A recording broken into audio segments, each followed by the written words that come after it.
Now they're travelling further back in time, to the first half of the 20th century, to discover how changes in the food we ate, Oh my good Lord, is it brains? the way it was served, and how it was cooked Yes, I'm cooking the pudding in the soup. Why? helped change the course of history. Starting in the 1900s, Oh my goodness! this Victorian house will be their time machine, What is that? It looks like a giant hand grenade. fast-forwarding them through a new year each day. 1941, everyone. From strict etiquette I might practice my bowing. to new fads and flavours, It's not that bad, Dad. from far too much I think I've got my meat sweats. to not enough. Doesn't look like a fried egg. Can we eat that? No. As they discover how a revolution in our eating habits helped create the modern family. Last time, the Robshaws experienced the feast That's amazing. and famine You probably need a hacksaw. of the turbulent 1910s. It feels like the war's really hitting home now. It feels like it's starting to bite. This time, the Robshaws enter a thoroughly modern decade I thought you might appreciate Bucks Fizz. Oh, thanks very much Give you a indeed. little bit of a lift. as they race through the roaring 20s. Go forward.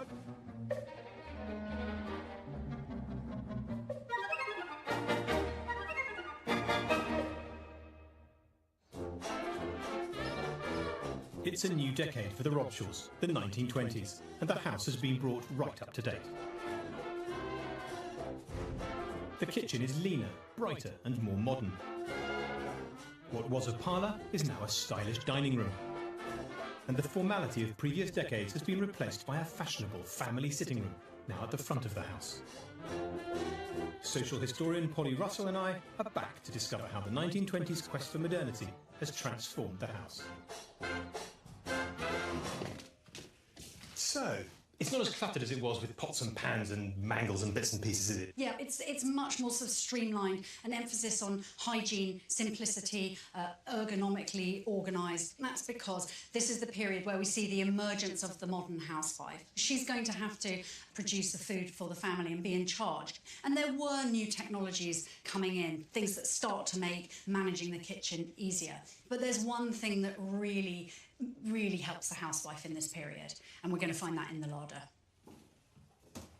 So, a lot of tinned food, is that what you're telling me? Yeah, we've had tinned food before, but what you see through this decade is a huge increase in the volume of tinned food consumed, but also the variety of both imported from all around the world, but also produced in Britain. And for the housewife who now doesn't have a servant, this is an absolute godsend. This is a modern way of cooking. In previous decades, Rochelle relied on Debbie, the family's maid of all work, to do the cooking. But the war brought her new opportunities, and like many of the women who left domestic service at this time, she won't be returning, leaving Rochelle in charge. The impact of the war was felt elsewhere too. Keen to forget the horrors of the past, Britain in 1920 was a nation focused on the future.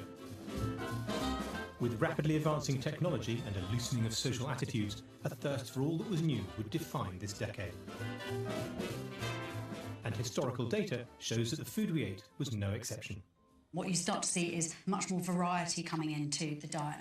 And we can see this in particular in this category of other food, which actually doubles from the beginning of the century to the end of this decade. Things like canned food, ice cream, jarred food, sort of prepared food, manufactured food. Because women are less likely to have servants, of course, it's no surprise, perhaps, that you see an increase on reliance on manufactured goods. And what about booze? We know this is the decade of the cocktail, the decade of the party. The Robshaws have got their own very impressive drinks trolley. Is that reflected in the survey? What you see straight after the war is this really quite extraordinary spike in alcohol consumption for a few years, as though people are somehow embracing something new, a kind of loosening up of culture happens. But then afterwards, you do see a sort of trailing off of alcohol consumption. Into a really bad period of hangover. It's time for the Robshaws to step back to the 1920s. From the 1920s, I'm looking for fun, I'm looking for social liberation. You've got jazz and you've got cocktails, parties. I would be very happy to accept domestic help, but I imagine myself flapping about in the kitchen rather than out at nightclubs. Whoa. Oh, gosh. Wow. This is really This nice, is a isn't it? completely different vibe, isn't it? This is the best thing ever. nice. And it's the first time we've had colour in the kitchen. Yes. Whoa. There's Bisto down there. Oh yeah, and this bird's custard. Heinz ketchup. Lipton's. Everything is packaged and branded. There's loads of stuff that's going now 100 years later. It's still around, isn't it? Look, it's addressed to us. Dear Robshaw family, welcome to the 1920s. Debbie, your maid, will not be returning. Oh, I felt a little shiver when you said that. So, Rochelle, you will be in charge of all cooking, cleaning and maintaining the family home. Oh, enjoy yourselves. All right, well, let's go and get on with it. Whoa. Oh, this is lovely, isn't it? Oh, this is just so fantastic. beautiful. This is gorgeous. I can't believe it. It does make you want to do that. It's the first electric light. This is fantastic. You can just walk into a room, flick a switch, and it's illuminated. It's marvellous. The only word I can think of is modern. It looks so modern. In 1920, thousands of British homes were transformed by electric power and lighting. By the end of the decade, a fifth of all households were on the new national grid. While the rest of the family enjoy the comforts of their modern living room, Rochelle is getting to grips with her new role. Well, I think for the housewives sort of post-war, they would need to go back to basics, and they might be very good at telling their staff what to do, but actually doing it themselves might be sort of a different sort of kettle of fish. Luckily for middle-class women, the 1920s saw the publication of a range of new practical guides. Particularly popular was the Daily Mail cookery book by Mrs. C.M. Peel, which included special labour-saving recipes for servantless women. These potatoes are going to go in the pot. I'm now going to put the pot in the pot. Rochelle's making a meal in which all three courses are cooked together. Vegetable soup, potatoes, steamed herrings, and jam roly-poly. The soup is made in the big pot, then the other dishes are cooked in smaller pots in the soup, and the fish is steamed on top. I like baking. I just wish Debbie was here. I might have to go off and find her and beg her to come back.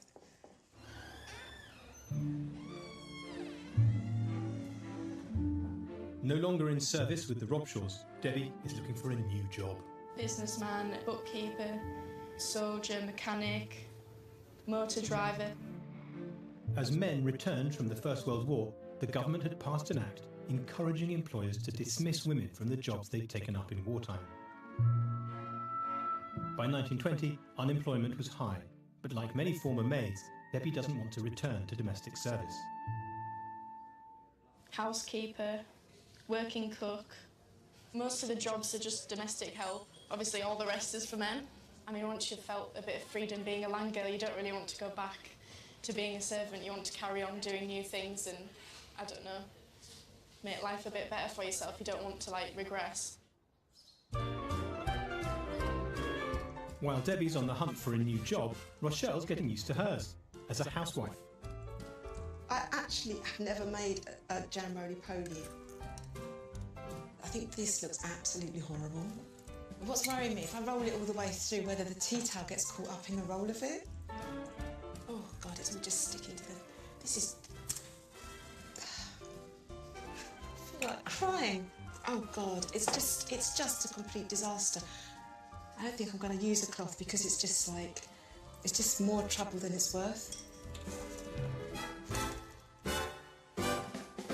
And the last part of Rochelle's one-pot meal, fresh herring.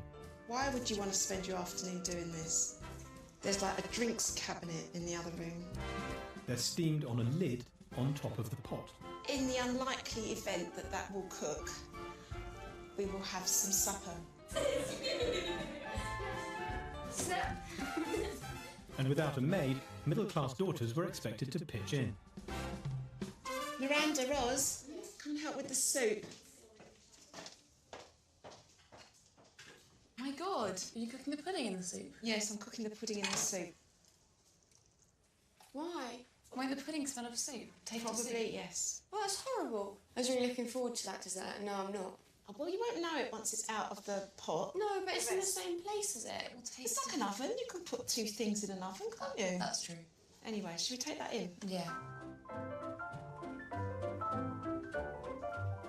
This soup has been cooked in a pot. Was it? Yes.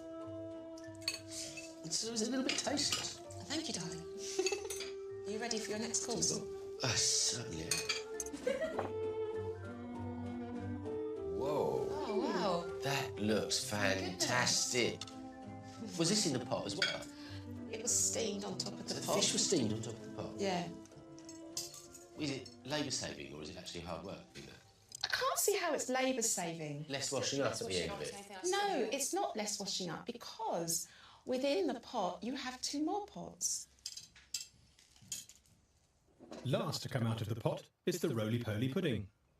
I've peeped at this and it is actually looking kind of like a pudding. It's possible it's still inedible, but at least it looks like it's done something. Here comes the pudding. That looks nice. Let's taste it. Let's give it the taste test. It definitely doesn't taste of herring. It doesn't taste of herring. It tastes of jam and pudding. Well done, Rochelle. That was really nice. Thank you. Cheers. Cheers. Cheers to the 20s. I feel disappointed that my mum is back in the kitchen. I mean, it's not that I didn't expect it, but you know, like Debbie's gone and like somebody had to take that place, and unfortunately that fell solely to my mum. Well, here we are in 1920. And my first impression was that this is really going to be a happening decade. I've got a real sense of kind of movement and change and going forwards. I think, in a way, the 20s, it feels like the first modern decade.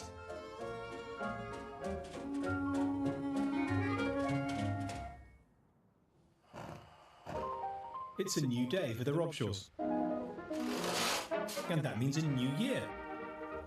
While Rochelle cooks up boiled eggs and toast for breakfast, Love that sound. Brandon's embracing a new invention.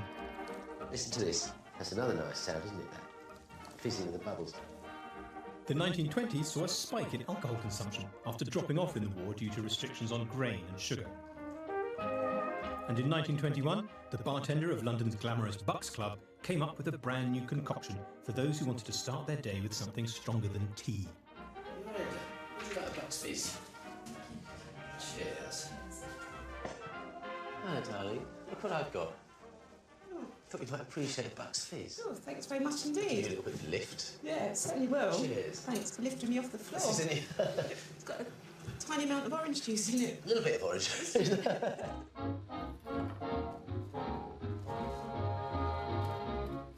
Oh, looks good to me. This looks delicious. I mean, it seems ridiculously decadent, doesn't it? We're actually having Bucks Fizz for breakfast. Well, I'm enjoying this breakfast. I think it's a massive treat to have Bucks Fizz for breakfast. To really get them in the swing of the 1920s, I've planned a special event for the Robshaws. I've got a little letter from Giles here.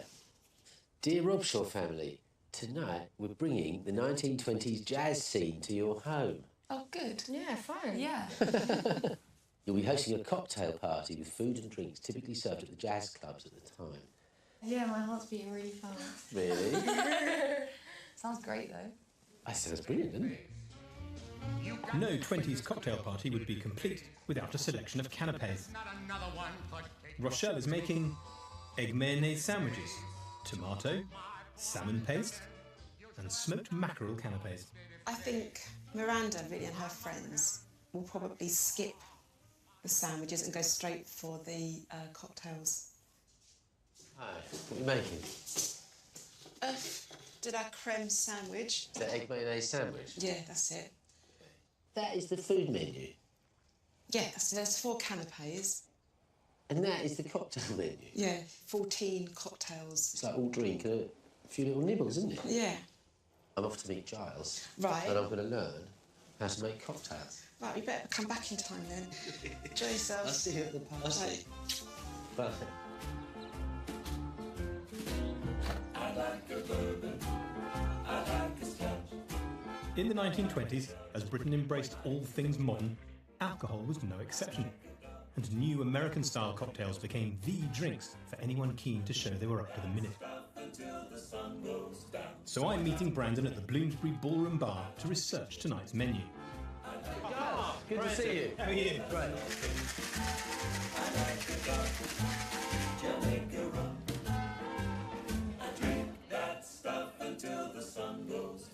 You're probably wondering why you're here. Yes, I am.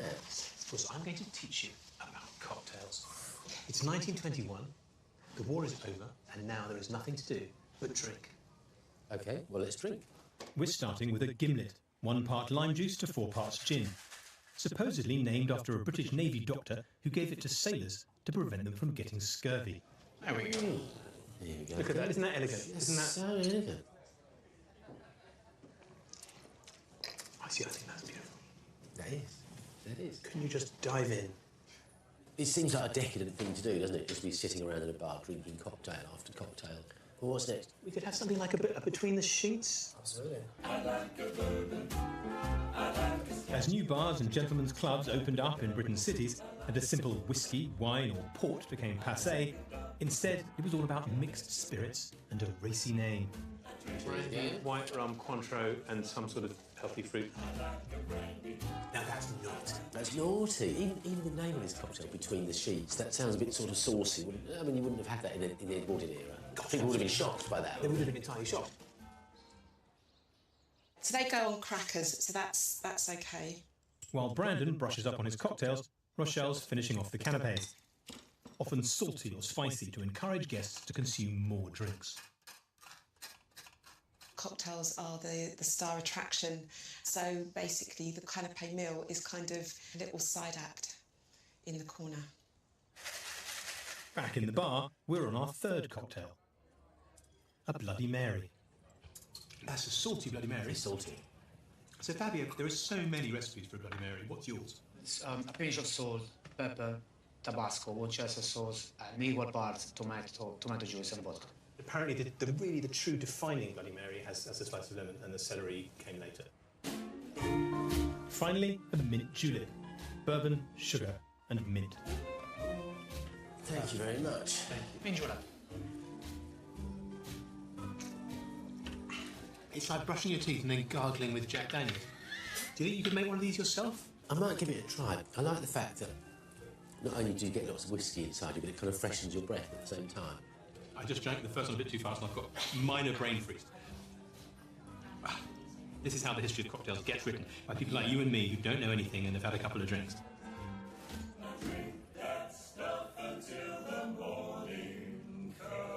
After a long afternoon of complex research, Brandon's picked up something special for Rochelle.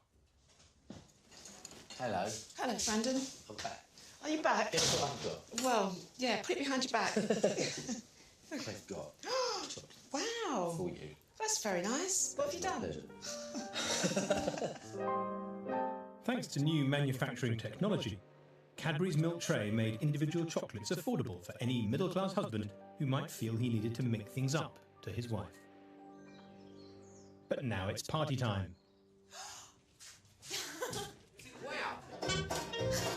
And I've arranged a special surprise for tonight, a live Dixieland trio to get the evening going with the very latest American music, jazz. Jazz was fast and furious, nothing like the classical and music hall favourites of previous decades. It's quite a strong one. Who wants some? As well as Miranda and Ross's friends, I've invited Leah Wood, singer and daughter to rock and roll star Ronnie Wood, to help the Robshaws understand how music fueled the modernism of the 20s. People were like, whoa, this is such great new music and it's so expressive. There was nothing else like that until that came in. So really we've got them to thank, not you guys personally, you know what I mean? We've got them to thank for bringing that over and creating a whole new world of music and freedom and fashion and all of that. It just feels like a very kind of like freeing age, and Like, just thinking back to the previous decades where it's been very restricted, and if we had free time, it would have been spent with family, like my mum and my sister, kind of like in the parlour knitting. And now, like to the soundtrack of jazz, having friends around and drinking cocktails just feels like a completely different vibe. Yay! Did you make these? I did make them. Well, yeah, I did. That is mackerel. That is tomato and egg. We had this cocktail party and we didn't sit down to eat. Canapes being passed around, glasses and cocktails around. I mean, I suppose that after the war, if you were fortunate enough to be able to afford it, you'd actually just want to drink and forget your cares. You want to have a good time, you want to have parties, you want to drink, you want to let your hair down. And it just seems to have created such a completely different world from that rather kind of stiff, buttoned-up world of the earlier couple of decades in the century. The 20s feels exciting. I feel like I'm moving very fast, and this kind of dress even, and this kind of behaviour would have been completely unthinkable in the Edwardian era.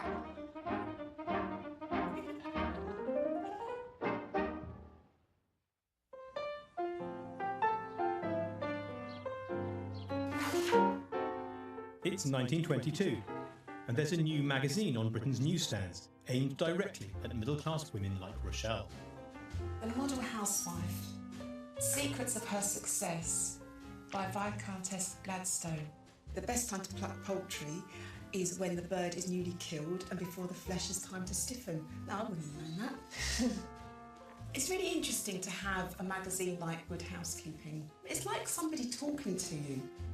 You know, the instruction, especially from sort of a woman who is like a viscountess, would make you think, oh, she's giving me her knowledge. Like, on some level, we have a great deal of independence. We can have cocktail parties, go to nightclubs, get a university degree, but also an expectation that you will have to be a kind of wife and a mother and housekeeper.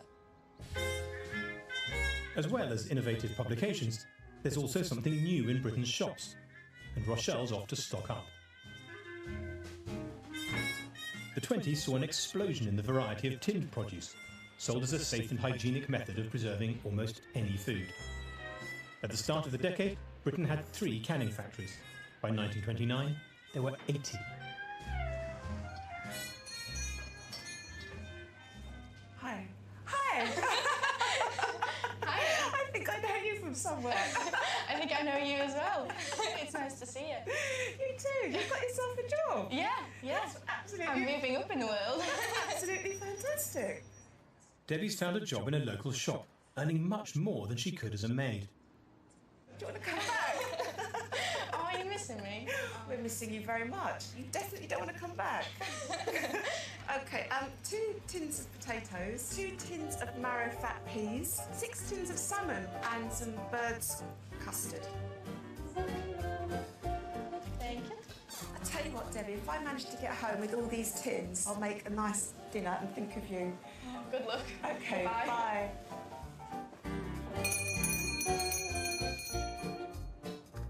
I'm happy she's not back in service. It would be lovely if she wanted to come back, but she doesn't, and that time has passed. Rochelle's back with enough tins to make an entire meal. All she has to do is open them. It's actually quite hard work. Oh, if you can open the can, you can open the world. Dinner today is salmon with potatoes, peas and carrots, and for dessert, tinned peaches with powdered custard. You have to kind of go out shopping early and then start opening your cans early if you want to eat.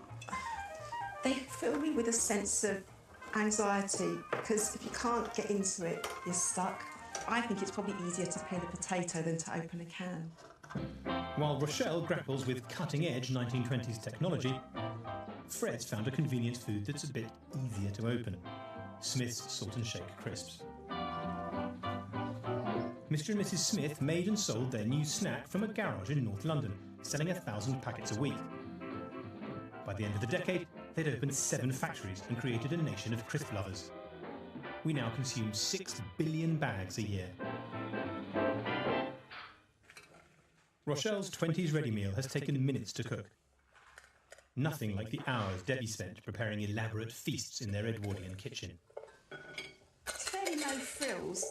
It's supposed to make everything a lot easier, that everything is ready, peeled and prepared and all ready for you. It's not exactly cookery, so it's just cannery. Here Here we go. Want some bread? Yeah, love some bread. So this is all out of tins, is it? Except for the bread, I suppose. Yeah, everything's out of a tin. I have no fear of the can opener. Well, you're an expert at that now, aren't you? Yeah, well, I wasn't an expert, but I'm proficient. If it was on levels, I'd probably be on level 3 now. Right. What's the top level? 5 would be advanced can opening. But I suppose somebody getting this might have thought, I'm going to have salmon, like what my maid made me.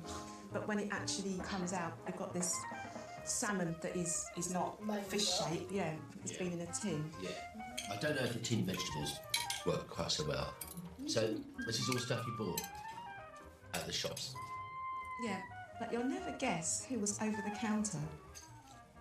It was Debbie. Was it Debbie? No way! Yes, way. Was it Was she surprised to see you? She was surprised to see me. Were you surprised to see her? I was extremely surprised to see her. You should invite her around for dinner. I think she's busy. Well, what do people think about having a meal all out of tins? Been quite nice.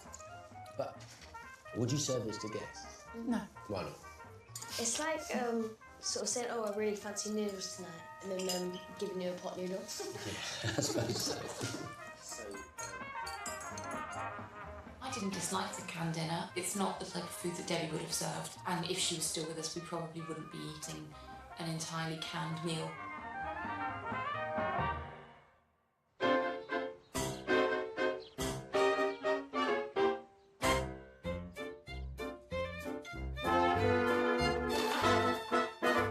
It's 1923. Roz and Fred have come to the park to find a brand new phenomenon, the ice cream man. In the early 1920s, Walls was a small meat company. They noticed that sales of pies and sausage rolls dropped dramatically in the summer months, so to help profits, they expanded into ice cream. And in 1923, they introduced the world's first ever ice cream tricycle, allowing them to take freshly made blocks and tubs directly to the people. Can I please have an ice cream? You certainly can. Thank you. Thank you. You enjoying your ice cream? Okay. What do you like about it? I like that it's ice cream. Back at the house, Rochelle's discovering a new phenomenon of her own. I've sent you a little something to help you learn a prized housewife skill, baking. Good luck, Giles. To help the fledgling housewife get used to a kitchen without servants, the cooperative grocer published a series of recipe cards given away in cigarette packets.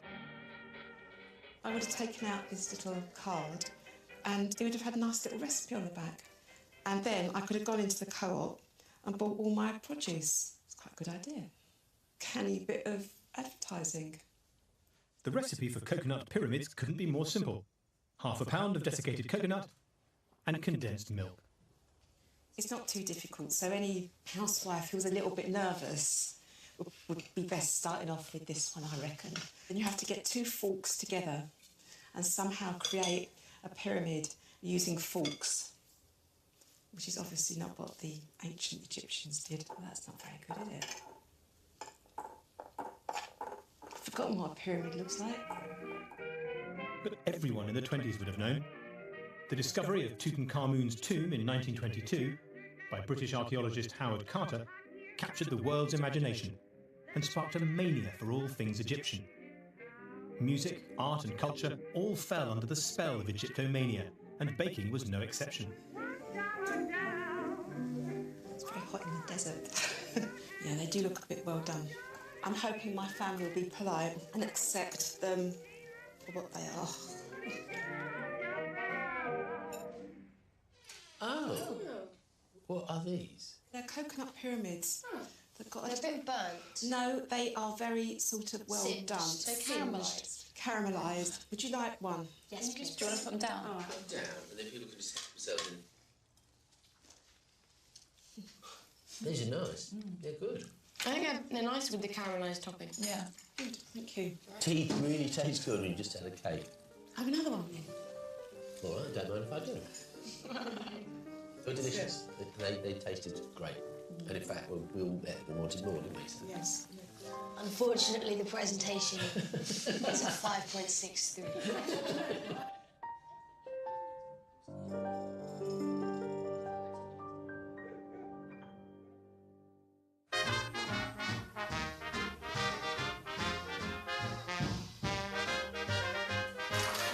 It's 1924.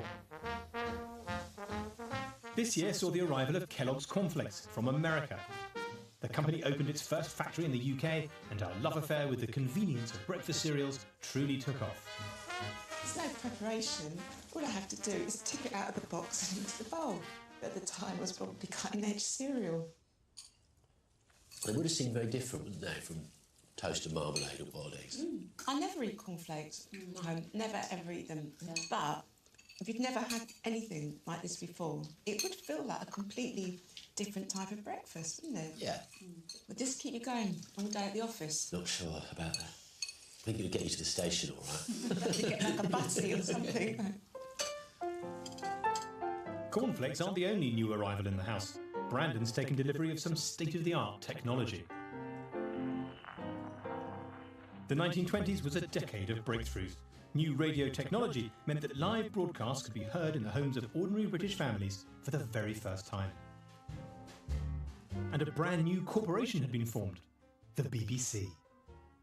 It must have kind of helped British people to think of themselves as more of a nation, because everybody could be listening to the same thing at the same time. You must have seen that we were rushing into the future at that time.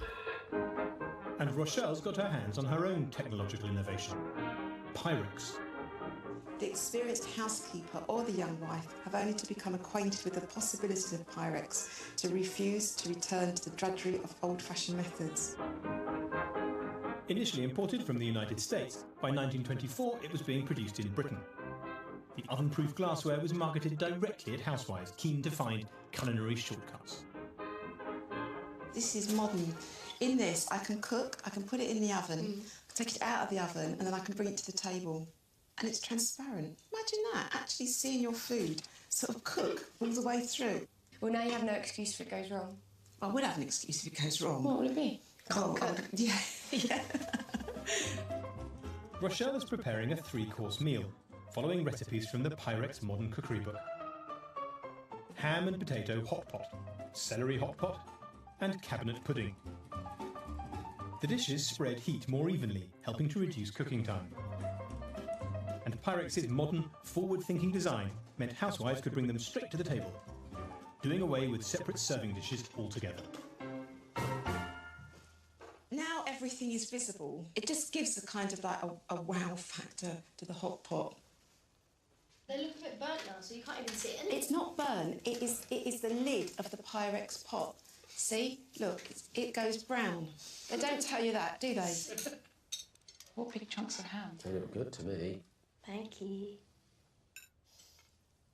People don't get rid of their Pyrex. They don't. They don't. They absolutely They don't. keep it for decades. Yeah, they do. Pyrex is not just sort of here today, gone tomorrow. No. It's not like a fad. It's absolutely endured, hasn't it? Do you want some? Yeah. Oh, it smells nice. I can smell the kind of the custardy smells. Oh, it's hot, isn't it? God, these Pyrex dishes really do hold the heat, don't they? Do you remember that sweet sauce that Debbie made? Yeah. That's what this needs. It was raspberry and port. I'm supposed to have jam sauce, I forgot. Oh. Sorry. No, sorry. I'm just sorry, just said you've got to serve it with jam. For lunch, we had a very nice casserole with dishes that Rochelle made using the new Pyrex cookware. Life in the kitchen is getting a bit easier for Rochelle. The equipment is getting more modern. It still seems that, you know, she is somewhat confined to the kitchen.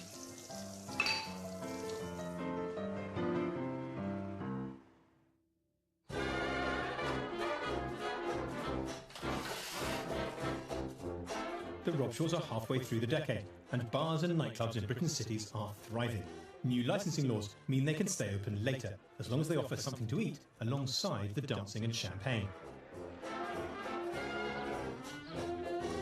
I'm sending Miranda and Roz to the Bloomsbury Ballroom to sample a 20s night out with Strictly's James and Ola Jordan.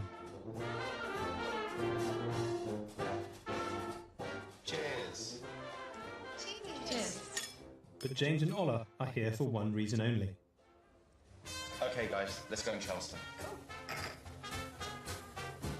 When we do the Charleston step here, the reason why the feet come in and out like this, not only because it looks nice, but it's about the lady's modesty. The skirts would be getting shorter and shorter in the 20s, you know, a little bit more zhuzh like that. Free. Yeah, a bit more free. Okay, we're going to do the basic box set first of all, where we cross over with our left leg. Okay, so we go 1, 2, 3, 4. Keep doing that. 1, 2, 3, step, tap, step, tap, step, tap. And now we start to add the swivel. Now, if you can, start to put the arms in. So the arm goes this way and then this way. So each time it goes there. It's hard, isn't it? It's hard. The Charleston was as riotous, modern and fast-paced as the young people doing it, and it certainly couldn't be done in a corset. Okay, 5, 6, 7, 8. Go forward. Side. Circle.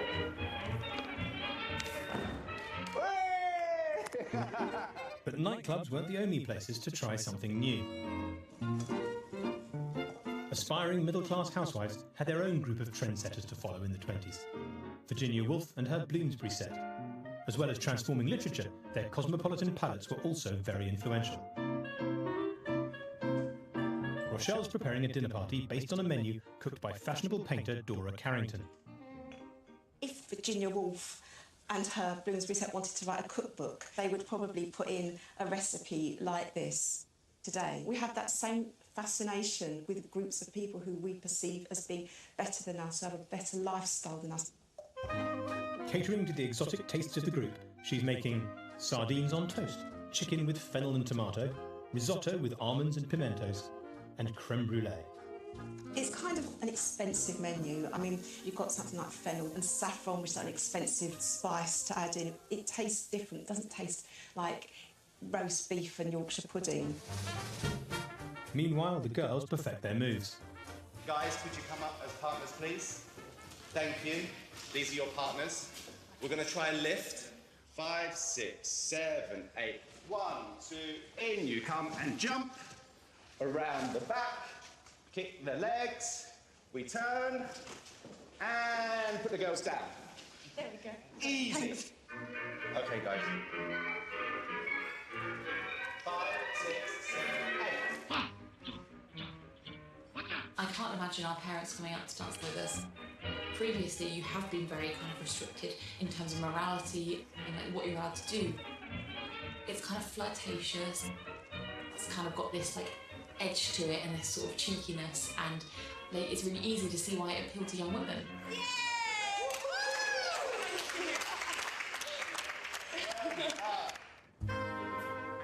Cheers, everybody. Here's to 1925.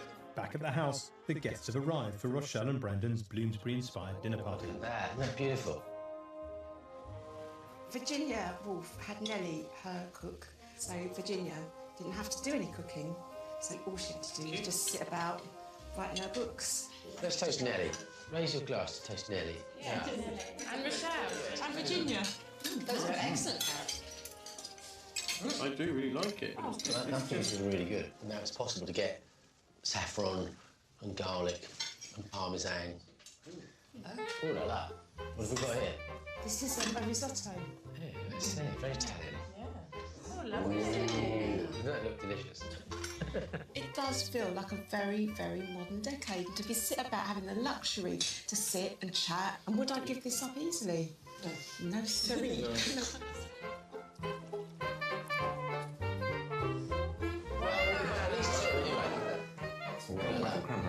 Do you like it? Well done. I like them well done. What do you think Virginia would say about this? Nelly. She'd say,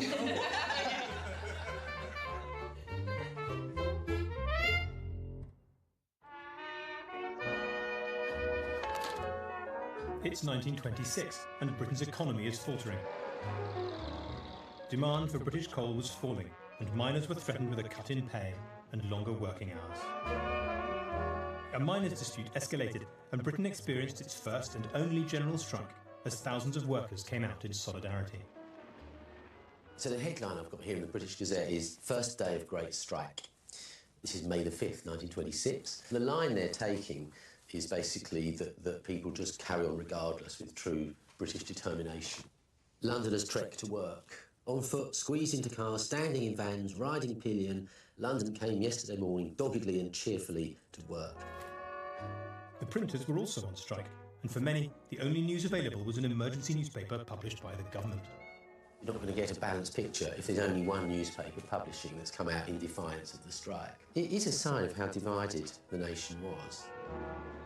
The strike reflected Britain's weak economic position as it struggled to emerge from post-war recession. In an attempt to boost Britain's economy, a new government initiative encouraged people to buy empire.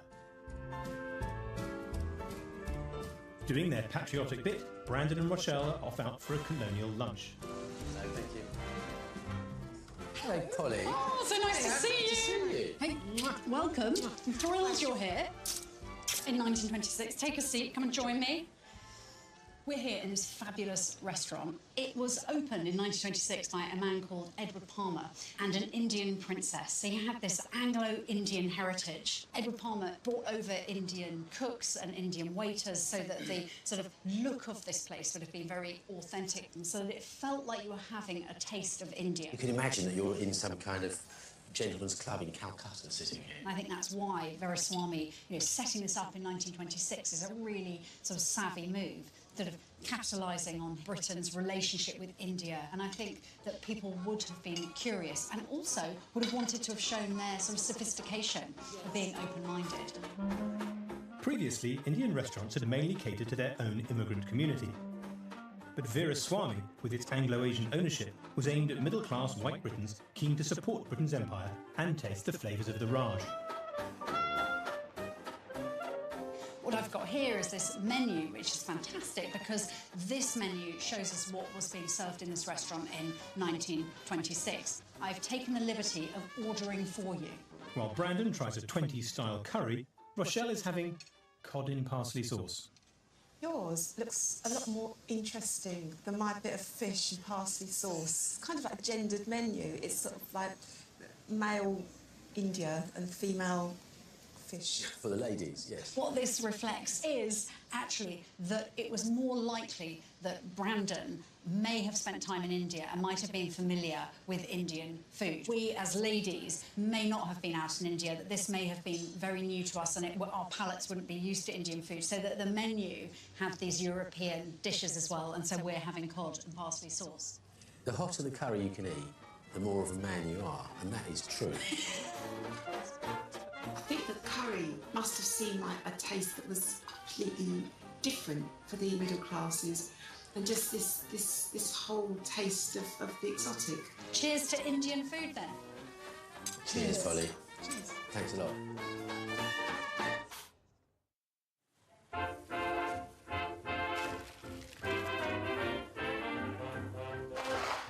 It's 1927, and Debbie's found a new job in one of Britain's most successful industries, employing over 200,000 people. Fish and chips. The expansion of trawler fishing, rail connections from ports to cities, and mechanised potato peeling and frying kept 35,000 fish and chip shops going. A working class favourite, they weren't something the middle classes would have eaten in public, so Ros and Fred had been sent out to bring some back for the family.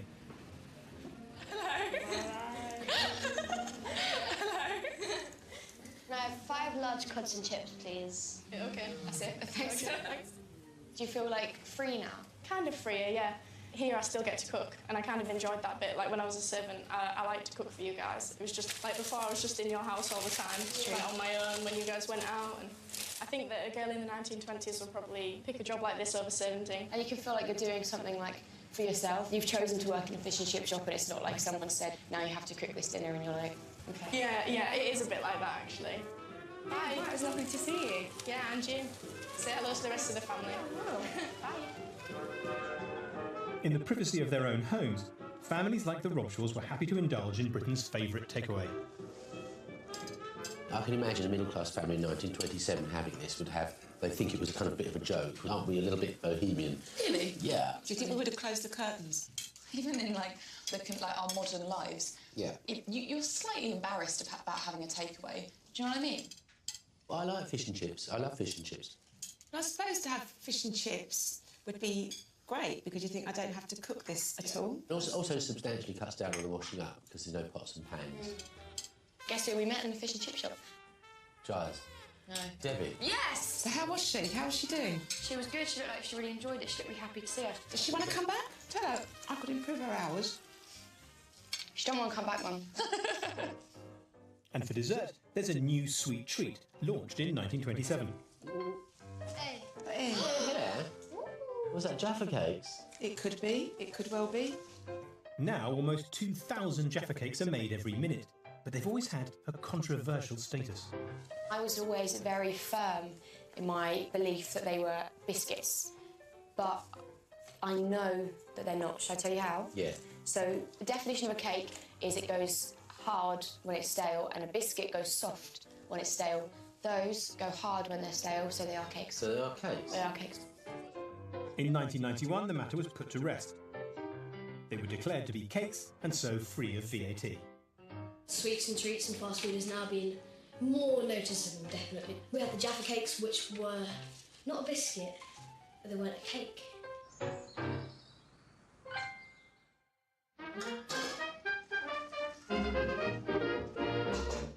It's a new day, and the Robshaws are nearing the end of the decade.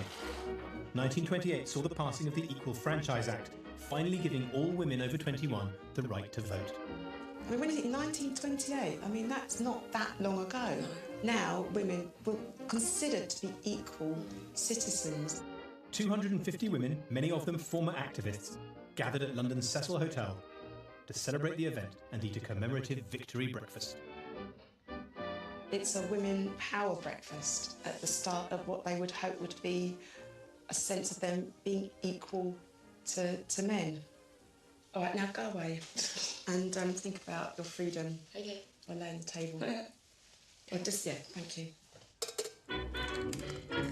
Rochelle is preparing the family their own victory breakfast, based on the original surviving menu from 1928. I didn't know they did Quaker Oats back, it's a bit surprised to see them in 1928. So I suppose it's another sort of quick thing to have for breakfast. The lavish breakfast of porridge, kippers, bacon, eggs, toast and marmalade recalled the hearty fare suffragettes served those just released from prison. Are they wheels? They could be wheels, couldn't they? While women's suffrage occupies the kitchen, Brandon and Fred have something else on their minds. Meccano. That's about 2 inches, isn't it? As technology progressed through the 20s, the toys of the time replicated new inventions with miniature planes, boats, cars and trains. 19 of these nuts. I tell you what, this is driving me nuts.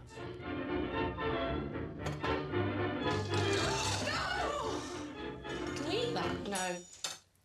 Well, I'd say this is a good hearty breakfast. Salad is a slightly unusual touch. Is that what they had at the celebration breakfast? Mm-hmm. But I think it's great. I think it's a beautiful breakfast. I love it. Not like those, little light breakfasts of cornflakes and so on. Oh, good. Well, I want a kipper.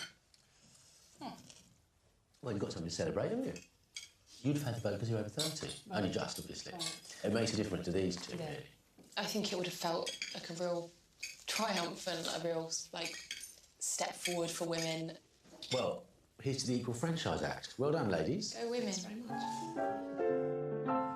So 1928 was a big, significant year for women. At last, these big, massive barriers in the way people thought about women were finally being broken down. This was the year where women got the vote. Just years and years and years of petitioning and protesting. I mean, the atmosphere across the country must have been, amazing.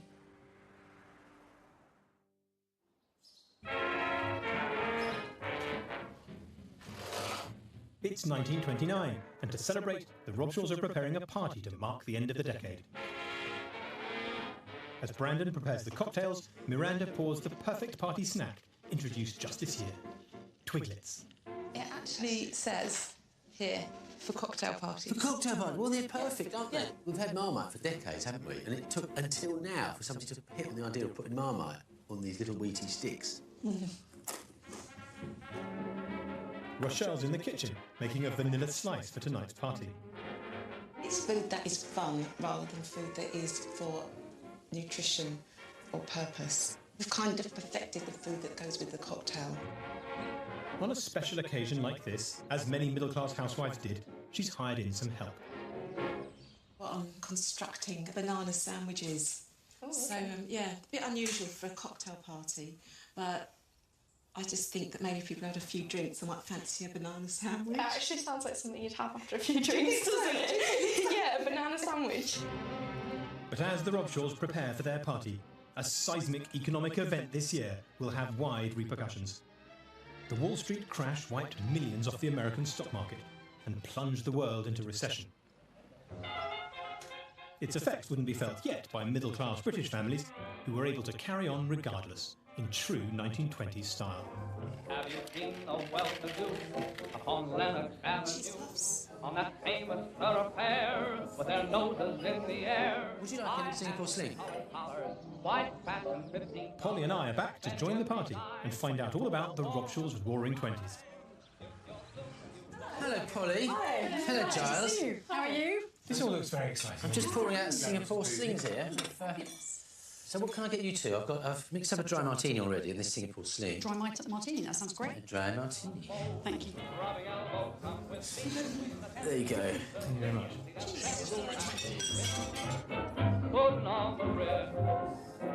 How have you found the 20s, Rochelle?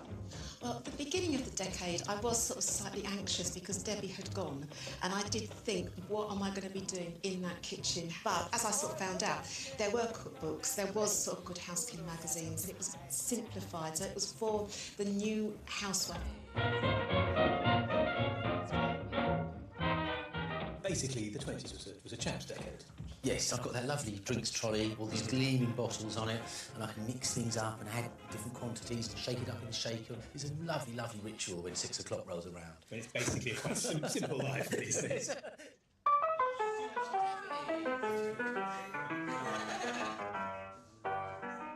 Coming into the kitchen at the beginning of the decade, I was quite daunted.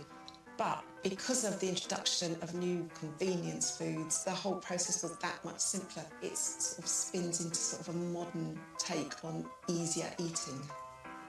As a middle-class woman in the 20s, I'd probably feel quite exhilarated by the rate of change, but at the same time, I would feel kind of like perplexed by it.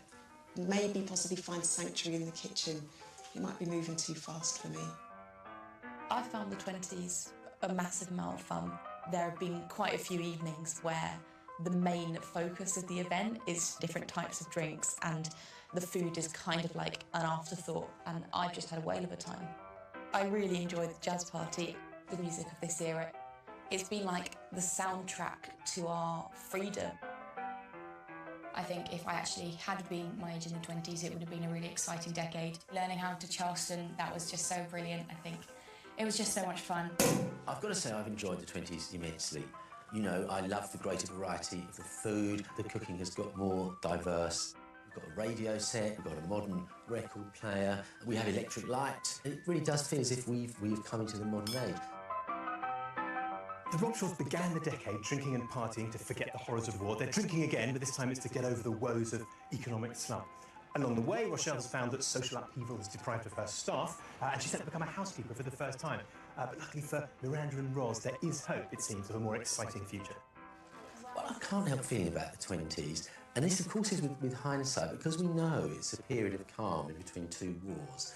I sometimes get a sense that there's something almost like a bit panicky, like feverish about all this pleasure-seeking. It's almost as if people knew what awful clouds lay on the horizon and they were just determined to enjoy themselves while they could. Next time, the Robshaws experience the 1930s. A decade of opportunities. Let me see if I can hear them snap, crackle and pop.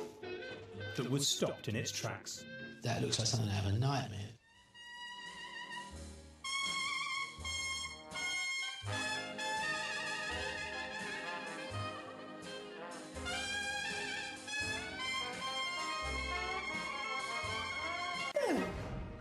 Now they're travelling further back in time, to the first half of the 20th century, to discover how changes in the food we ate...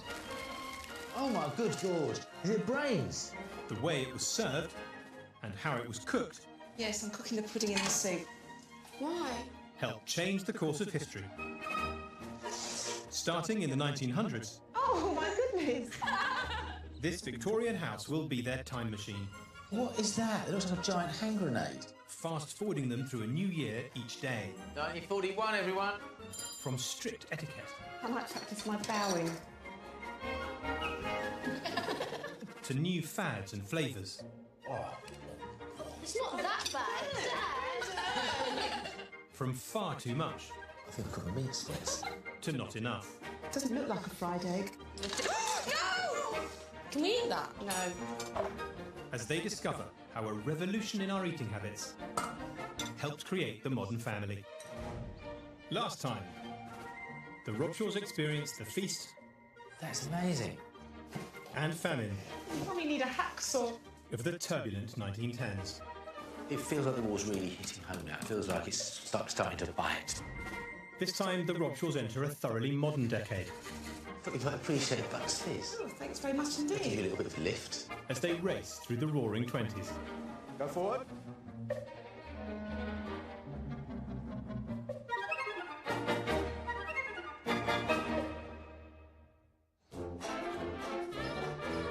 It's a new decade for the Robshaws, the 1920s, and the house has been brought right up to date. The kitchen is leaner, brighter and more modern. What was a parlour is now a stylish dining room. And the formality of previous decades has been replaced by a fashionable family sitting room, now at the front of the house. Social historian Polly Russell and I are back to discover how the 1920s quest for modernity has transformed the house.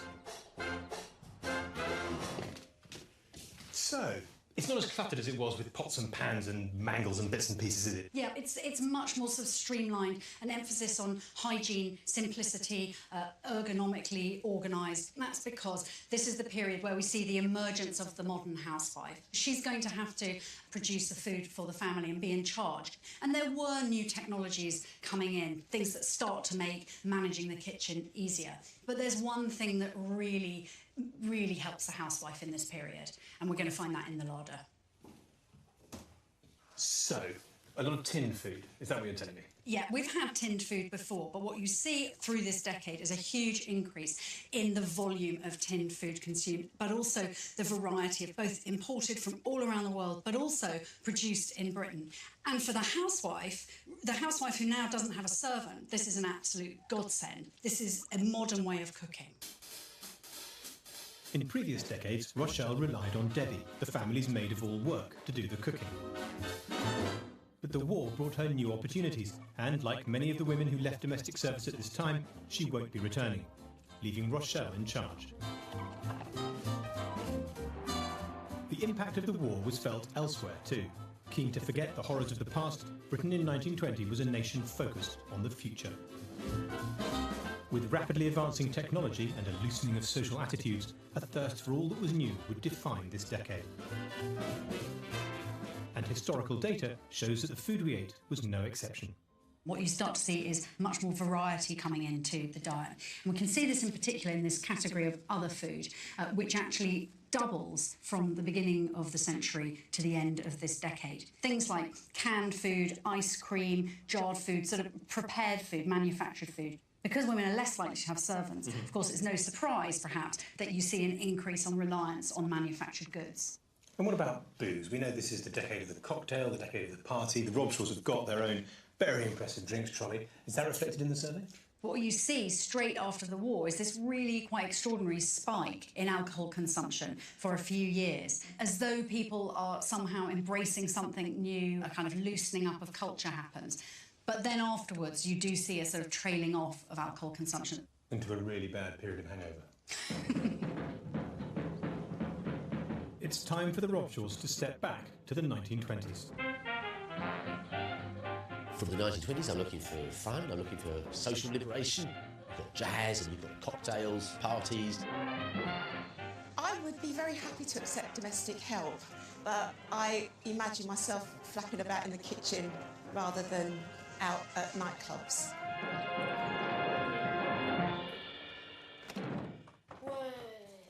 Gosh, wow. this is really This nice, is a isn't it? completely different vibe, isn't it? This is the best thing ever. Nice. And it's the first time we've had colour in the kitchen. Yes.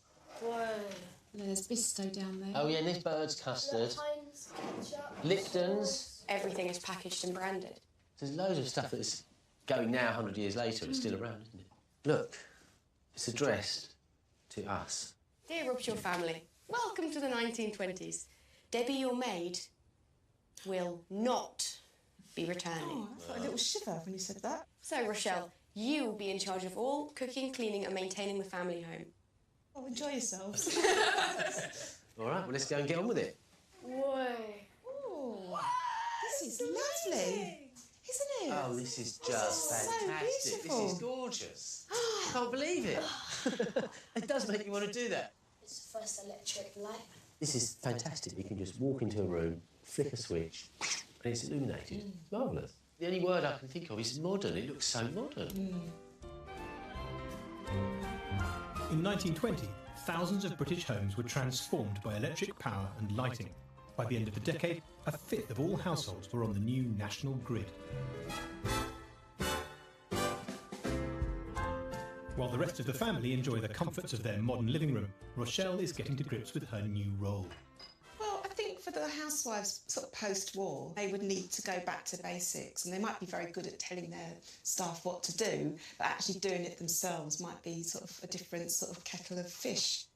Luckily for middle-class women, the 1920s saw the publication of a range of new practical guides.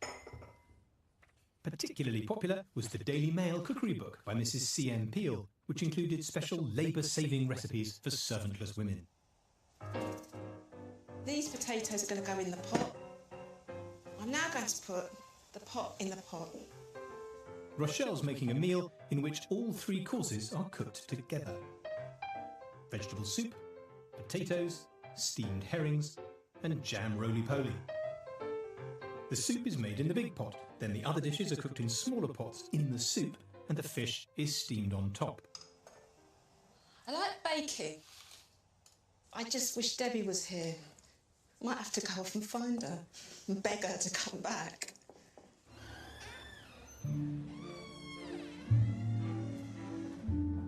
No longer in service with the Robshaws, Debbie is looking for a new job. Businessman, bookkeeper, soldier, mechanic, motor driver. As men returned from the First World War, the government had passed an act encouraging employers to dismiss women from the jobs they'd taken up in wartime. By 1920, unemployment was high, but like many former maids, Debbie doesn't want to return to domestic service. Housekeeper, working cook. Most of the jobs are just domestic help. Obviously, all the rest is for men. I mean, once you've felt a bit of freedom being a land girl, you don't really want to go back to being a servant. You want to carry on doing new things and, I don't know, make life a bit better for yourself. You don't want to, like, regress. While Debbie's on the hunt for a new job, Rochelle's getting used to hers as a housewife. I actually have never made a jam roly-poly. I think this looks absolutely horrible. What's worrying me, if I roll it all the way through, whether the tea towel gets caught up in the roll of it. Oh, God, it's all just sticking to the... This is... I feel like crying. Oh, God, it's just a complete disaster. I don't think I'm going to use a cloth because it's just more trouble than it's worth. And the last part of Rochelle's one-pot meal, fresh herring. Why would you want to spend your afternoon doing this? There's like a drinks cabinet in the other room. They're steamed on a lid on top of the pot. In the unlikely event that that will cook, we will have some supper. Snap. And without a maid, middle-class daughters were expected to pitch in. Miranda, Roz, come and help with the soup. My God, are you cooking the pudding in the soup? Yes, I'm cooking the pudding in the soup. Why? Won't the pudding smell of soup? Probably, yes. Oh, that's horrible. I was really looking forward to that dessert, and now I'm not. Oh, well, you won't know it once it's out of the pot. No, but it's in the same place as it. We'll taste It's like an oven. You can put two things in an oven, can't you? That's true. Anyway, should we take that in? Yeah. This soup has been cooked in a pot. Was it? Yes. So it was a little bit tasteless. Thank you, darling. Are you ready for your next course? Certainly am. Whoa. Oh, wow. That looks fantastic. Was this in the pot as well? It was steamed on top of the So the pot. fish was steamed on top of the pot? Yeah. Is it labour-saving or is it actually hard work doing that? I can't see how it's labour-saving. Less washing up at the end of it. No, it's not less washing up because within the pot you have two more pots. Last.